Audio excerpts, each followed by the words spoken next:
তৃতীয় মেয়াদে তুরস্কের প্রেসিডেন্ট নির্বাচিত হয়েছেন এরদোয়ান। 2014 সাল থেকে তুরস্কের প্রেসিডেন্ট হিসেবে দায়িত্ব পালন করে আসছেন এরদোয়ান। আগামী 5 বছরও আন্তর্জাতিক অঙ্গনে গুরুত্বপূর্ণ অবস্থান নিয়ে চলা দেশটির নেতৃত্ব দেবেন এরদোয়ান। তুরস্কের রাজনীতিতে তো বটেই, এরদোয়ান এখন বিশ্ব রাজনীতির আলোচিত চরিত্রদের একটি।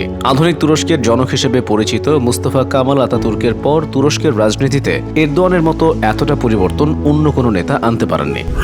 2023 সালের 14 মে তুরস্কের প্রেসিডেন্ট নির্বাচনের প্রথম দফা ভোটের আগে ধারণা করা হয়েছিল এবারই সবচেয়ে বড় চ্যালেঞ্জের মুখে পড়তে চলেছেন এরদোয়ান। ওই ভোটে বিজয়ী না হলেও 69 বছর বয়সে এরদোয়ান সবচেয়ে বেশি ভোট পেয়েছিলেন 49.52%। তার প্রধান প্রতিদ্বন্দ্বী কেমাল কিলিচ দারোলু পেয়েছিলেন 44.88% ভোট।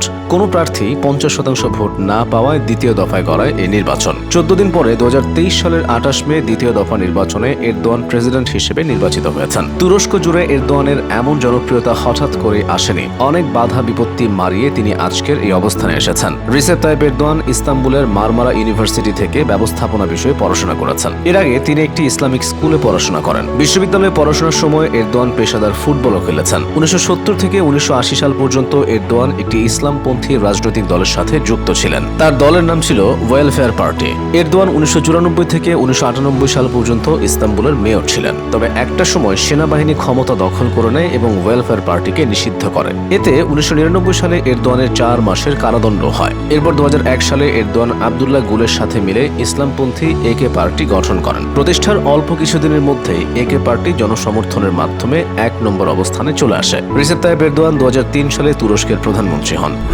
এরদোয়ানের একে পার্টি 2002 থেকে 2014 সালের ভেতর পরপর 4 বার সংসদীয় নির্বাচনে বিজয়ী হয়। তুরস্কের ইতিহাসে এটি একটি রেকর্ড।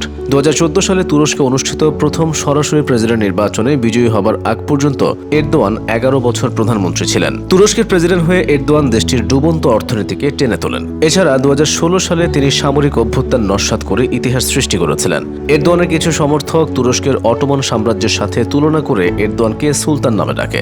ব্যক্তি জীবনে এরদোয়ান 4 সন্তানের বাবা। তিনি জন্ম নিয়ন্ত্রণ সমর্থন করেন না। তিনি মনে করেন মুসলমানদের যত সম্ভব সন্তান নেওয়া উচিত। এরদোয়ান বিপুল অর্থ ব্যয় করে রাজধানী আঙ্কারায় একটি প্রাসাদ তৈরি করেছেন। প্রাসাদটির নাম হোয়াইট প্যালেস। এটি মূলত রাষ্ট্রপতির জন্য। এই প্রাসাদে 1000 কক্ষ রয়েছে। মার্কিন প্রেসিডেন্টের হোয়াইট হাউস কিংবা রাশিয়ার প্রেসিডেন্টের ক্রেমলিনের চেয়ে এটি বড়। প্রাসাদটি তৈরি করতে এরদোয়ান খরচ করেছেন $482 মিলিয়ন।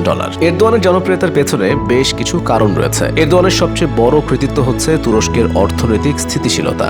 তুরস্কে বহু ব্রিজ, মহাসড়ক নির্মাণ করেছেন এরদোয়ান। নির্মাণ করেছেন বিমানবন্দরও। উন্নয়নশীল একটি দেশে বড় ধরনের বিনিয়োগের মাধ্যমে তুরস্ককে 21 শতাব্দীর উপযোগী করে তুলেছেন। তিনি বিভিন্ন মেগা প্রকল্প সফলতার সাথে শেষ করেছেন। এরদোয়ান নিজেই এই মেগা প্রকল্পগুলোর নাম দিয়েছেন ক্রেজি প্রকল্প। উচ্চগতির ট্রেন চালু ছাড়াও তিনি তৃতীয় ইস্তাম্বুল বিমানবন্দর নির্মাণ প্রকল্প হাতে নিয়েছেন। পরিকল্পনা অনুযায়ী এটি বিশ্বের সবচেয়ে বড় বিমানবন্দর হবে। এছাড়াও এরদোয়ানের পরিকল্পনায় বিভিন্ন বিদ্যুৎ প্ল্যান্ট রয়েছে। এগুলোর মধ্যে একটি হবে শক্তিচালিত, যেটি তৈরিতে রাশিয়া সাহায্য করছে। রিসেপ তাইপ এরদোয়ান প্রায় বিশ্বের প্রভাবশালী মুসলিম ব্যক্তিত্বের তালিকার প্রথম দিকেই জায়গা করে নেন। এর সবই সম্ভব হয়েছে তার সাহসী সিদ্ধান্ত এবং দূরদৃষ্টির কারণে। গোটা তুরস্কে এরদোয়ান একজনই।